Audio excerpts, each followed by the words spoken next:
மதுரையில் காய்ச்சல் பாதிப்பு அதிகரித்து வருவதால் அரசு மருத்துவமனைகளில் சிகிச்சைக்கு வருவோர் எண்ணிக்கையும் அதிகரித்திருக்கிறது. விவரங்களை செய்தியாளர் மணிகண்ட பிரபுவிடம் கேட்கலாம். மணிகண்ட பிரபு, காய்ச்சல் பாதிப்பு அதிகரித்து வரக்கூடிய நிலையில என்னென்ன முன்னேற்பாடுகள்லாம் செஞ்சிருக்காங்க?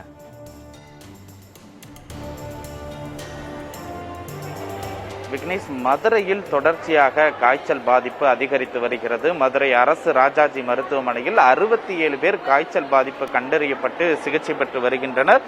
குறிப்பாக ஒரே ஒரு நபர் மட்டும் டெங்குவால் பாதிக்கப்பட்டு தனியார் மருத்துவமனையில் சிகிச்சை பெற்று வருகிறார். இந்த 67 பேரில் 3 பேருக்கு வைரஸ் காய்ச்சல் உறுதி செய்யப்பட்டிருக்கிறது. மதுரை மாவட்டத்தை பொறுத்தவரை இந்த சீதோஷ்ண நிலை மாற்றத்தால் பலருக்கும் காய்ச்சல் பாதிப்பு என்பது அதிகரித்திருக்கிறது. இந்த நிலையில்தான் இன்று காலையிலேயே அதிக அளவிலான பொதுமக்கள் மதுரை அரசு ராஜாஜி மருத்துவமனையில் காய்ச்சலுக்கான பரிசோதனை செய்து கொள்வதற்காக அதிக அளவில் வந்திருக்கிறார்கள். குறிப்பாக பெரியவர்கள் முதல் சிறியவர்கள் வரை கிட்டத்தட்ட ஒரே நேரத்தில் 50-60க்கும் மேற்பட்டோர் காய்ச்சல் பரிசோதனை செய்து கொள்வதற்காக அரசு ராஜாஜி மருத்துவமனை காய்ச்சல் வார்டு பகுதியில் காத்திருக்கிறார்கள்.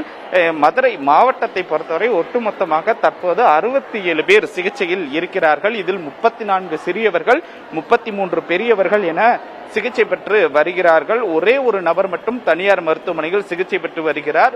குறிப்பாக கடந்த ஆண்டு, அதாவது ஒரு நாளில் வெறும் 40 பேர் மட்டுமே காய்ச்சல் பரிசோதனைக்கு வரக்கூடிய நிலையில் தற்போது இன்று மட்டும் 100க்கும் மேற்பட்ட நபர்கள் காய்ச்சல் பரிசோதனை செய்து கொள்ள வருகிறார்கள். குழந்தைகளுக்கு அதிக அளவில் இந்த காய்ச்சல் பரிசோதனை மேற்கொள்வதற்கான ஏற்பாடுகள் என்பது அரசு ராஜாஜி மருத்துவமனையில் செய்யப்பட்டிருக்கிறது.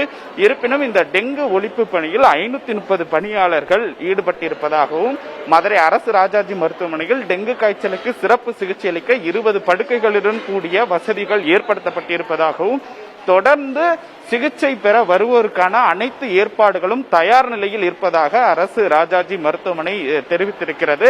அதே போல 12 மணி வரை, அதாவது இந்த சாதாரண காய்ச்சலுக்கு சிகிச்சை பெற வருபவர்களுக்கு 12 மணி வரை மருத்துவர்கள் சுழற்சி முறையில் சிகிச்சை அளிப்பதற்கான ஏற்பாடுகள் என்பதும் செய்யப்பட்டிருப்பதாகவும் தற்போது நீங்களே பார்க்கலாம். அந்த ஆண்கள் பகுதி காய்ச்சல் வார்டில் கிட்டத்தட்ட 50க்கும் மேற்பட்ட நபர்கள் ஒரே நேரத்தில் பரிசோதனை செய்து கொள்வதற்காக காத்திருக்கிறார்கள். விக்னேஷ், காய்ச்சல் பாதிப்பு காரணமாக பல்வேறு முன்னெச்சரிக்கை நடவடிக்கைகள் எடுக்கப்பட்டு வருவதாக குறிப்பிட்டிருக்கீங்க. விவரங்களுக்கு நன்றி மணிகண்ட பிரபு.